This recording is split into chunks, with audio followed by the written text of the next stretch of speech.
Hi, I'm Jessica Thomas, Director of Patient Education at NETRF. It is time for our monthly Thrivership Series, and we're going to talk about the psychology of uncertainty and how we can live with uncertainty and thrive with neuroendocrine cancer. So, welcome everyone to this session. We're going to dive in a little bit to the emotional and psychological challenges of uncertainty, something that is deeply woven into the experience of neuroendocrine cancer. And we're going to explore tools and frameworks, things that can help you not only just cope, but thrive. Uncertainty is something that we all deal with. It can be a lack of predictability or control of outcomes. It can be practical, for example, with neuroendocrine cancer, not knowing treatment results, or it can be something that is anticipatory, fear of a recurrence or a decline. In the context of neuroendocrine cancer, uncertainty isn't just occasional, it's something that's ongoing. Learning how to understand is the first step in gaining power over how we respond. But one of the things I would like for us to think about is to imagine that we are going to give uncertainty a seat at the table, that it doesn't have to take all the attention, but it's going to be here with us throughout today's presentation and, of course, ongoing as we move forward.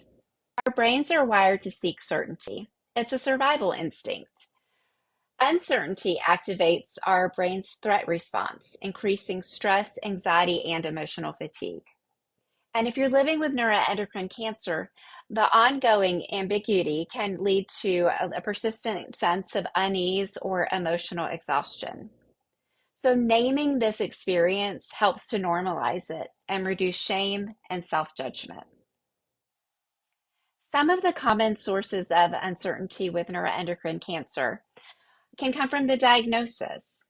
What does it mean? The prognosis, how long, treatment, will it work, and symptoms? What's happening now? That's a lot of uncertainty. And even medical professionals may not have clear answers, and that can add to the emotional burden. Every scan, every follow up, every new thing that happens can reignite that sense of uncertainty. And this isn't a failure of strength, it's a human response to a complex reality. So if you're feeling this sense of uncertainty, know that this is a normal feeling. One of the hardest things is waiting for scans, for results, for appointments. And this state is the state of limbo is a fertile ground for worry. So we don't want to go into doom spiraling and worst case scenario thinking.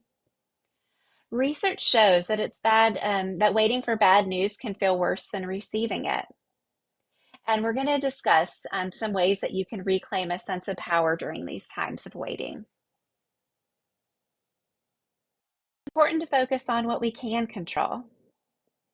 While we can't eliminate uncertainty, we can shift our focus on what is in our control: our routines, our responses, our support systems, and our inner dialogue, what we tell ourselves. The goal is to not eliminate fear, but to strengthen the muscle of flexibility and self-compassion during this time. Earlier, you heard me mention giving uncertainty a spot at the table, a place at the table. And the reason why is thriving with uncertainty is about integrating it into your life, not eliminating it. So we can think of it like learning to dance with a difficult partner. You stay grounded while adapting to the movement to movement. This mindset is empowerment, where we are not passive of uncertainty. We're learning to live skillfully with it. A helpful psychological strategy is reframing, looking at a challenge from a different perspective, a different lens. Instead of saying, I don't know what's next, consider saying, I've handled the unknown before, and I know I can do this again. Uncertainty can also mean possibility, not just threat. Reframing doesn't deny the difficulty. It just adds a sense of balance.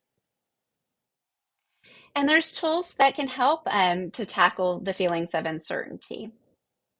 You can practice grounding techniques. You can limit information overload. Choose when and how to access information. Create rituals or routines. When you have sense of stability, that can help with unpredictability. Naming your emotion. When we label our emotions, it reduces the intensity of them. Or set a worry time. Limited time in your daily schedule, your weekly schedule, to allow you to worry. And this allows you to also reclaim some space without worry. Self-compassion is the key to resilience. So instead of pushing through or criticizing yourself for being anxious, acknowledge this is hard and I'm doing my best. This attitude will help you to buffer stress and avoid a sense of burnout. When we're gentle with ourselves, know that it's not a weakness. It's essential care and it's a strength to be compassionate. There is a lot of power in how we talk to ourselves. Words shape our experiences. So shifting from what if something goes wrong to what if I find the strength to handle it? And this can help to change our relationship with fear. Instead of I'm scared, try I'm noticing I'm feeling fearful. This creates a space in between you and the emotion you're experiencing. Language helps us move from reactivity to reflection. Uncertainty feels worse when we feel alone. If you're living with neuroendocrine cancer, know that you are not alone. Support groups, friends, care teams, and even a single person who's good at listening can help to reduce emotional strain. Naming your uncertainty out loud often diminishes its power. It's okay to ask for help, even if you don't know exactly what you need. Should you seek more support? Sometimes uncertainty can become overwhelming and professional help might be needed. So signs might include a persistent sense of anxiety, trouble sleeping, avoidance of things that you've liked and enjoyed before, or a sense of deep hopelessness. Speaking to a counselor or a therapist, and especially one that has experience in health conditions or health-related traumas, can be life-changing. And please know that getting help is a sign of strength. Never is it a sign of failure. Over time, people that are living with neuroendocrine cancer often develop a kind of what we'd call an uncertainty wisdom. And they find helpful practices that work for them. And it's not about what works for others, but it's about what works for you.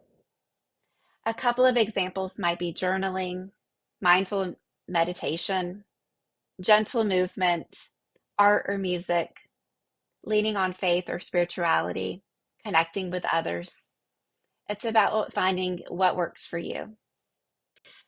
Uncertainty is part of the neuroendocrine cancer journey, but it doesn't define you. You have already lived through a lot of unknowns, and you've grown through them. And thriving doesn't mean being fearless. It means living meaningfully and purposefully alongside uncertainty. Know that you're not alone. If you have any questions or need more information about the resources that I shared today, please feel free to send me an email. And until then, keep thriving, and I'll see you next month.